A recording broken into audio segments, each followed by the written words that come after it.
Para quê? Para que Ele te molde e faça você a melhor pessoa possível. Existe um plano sobre a minha vida e sobre a sua vida. Amém? Amém? E o plano foi constituído por Deus e Ele quer cumprir esse plano. Só que se nós impedimos Deus de fazer o trabalhar dele, o plano não vai ser cumprido. Então o que acontece? Você pode atrapalhar o plano de Deus, sim ou não? Não, você não pode. E qual que é a diferença?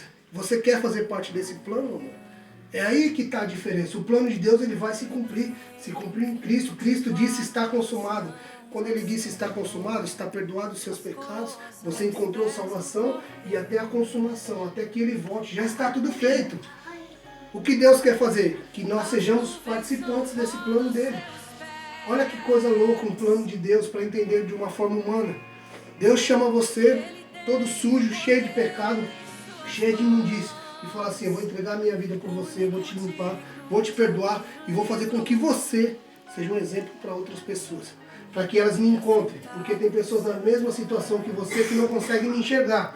Mas quando eles virem o que eu fiz na sua vida, quando eles virem a transformação que eu fiz na sua vida, você será um canal de esperança agora, para que eles olhem e vejam que há esperança. Você quer participar desse plano ou você quer ficar fora? Não adianta você dizer sim com a boca e não com o coração. A palavra diz, seja o seu sim, sim e não, não. Passando disso é procedência do maligno. Existe muitas vezes que nós estamos falando sim com a boca, mas o coração está muito longe disso. E Deus falou sobre isso, Ele falou, vocês chegam diante de mim, vocês rasgam as suas vestes, mas o seu coração está longe de mim.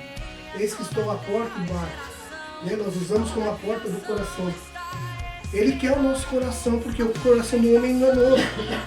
O coração do homem contém todo tipo de maldade. E por que Deus quer o nosso coração? Porque Ele quer o nosso pior, para transformar e mostrar para as pessoas que há uma possibilidade de ser diferente. Um coração puro, um coração íntegro diante do Senhor é possível.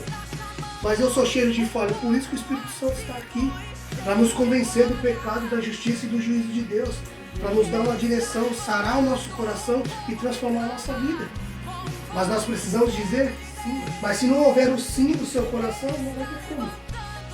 E muitas vezes nós estamos dizendo não com a boca e sim com o coração. Ah, eu não quero servir a Cristo, mas o coração está incendiado para isso.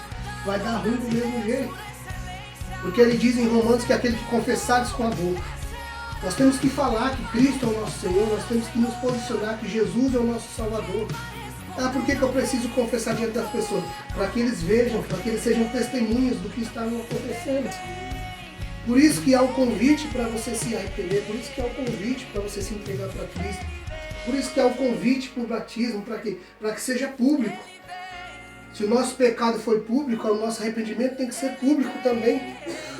Onde abundou o pecado, superabundou a graça. Há pecado em todos nós, mas a graça de Cristo vai superabundar. Fazer com que eu seja sarado sobre isso e ajude outras pessoas nessa necessidade. A parte de Cristo está pronta. Fala comigo, a parte de Cristo. A parte de Cristo está pronta. Está pronta. Acabou.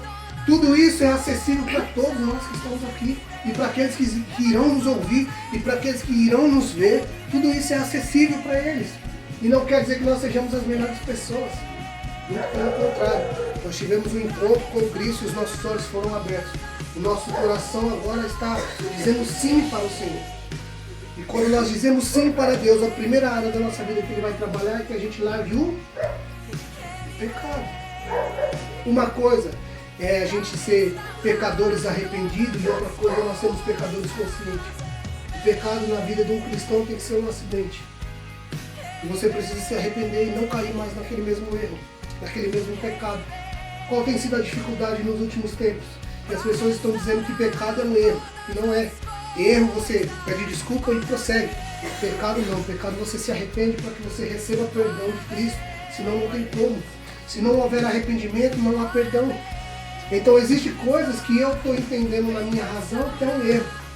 Ah, eu fiz isso, mas eu estou errado. Não, você não está errado, você está em pecado. Se arrependa, busque o perdão de Cristo e vá viver a vida que Deus tem para você. Nós precisamos abandonar o pecado. E o pecado é o quê? Um acidente. Ele aconteceu, mas o pecado tem que causar em mim uma dor tão grande que eu me arrependa verdadeiramente. Que gere lágrimas em mim, não uma lágrima de crocodilo, não um remorso, que hoje eu estou muito triste, mas na primeira oportunidade eu estou praticando tudo de novo. Não, isso não é arrependimento. Isso não é abandono de pecado. Não é. E nós precisamos nos arrepender e viver uma vida santa e pura. Por quê? Porque nós precisamos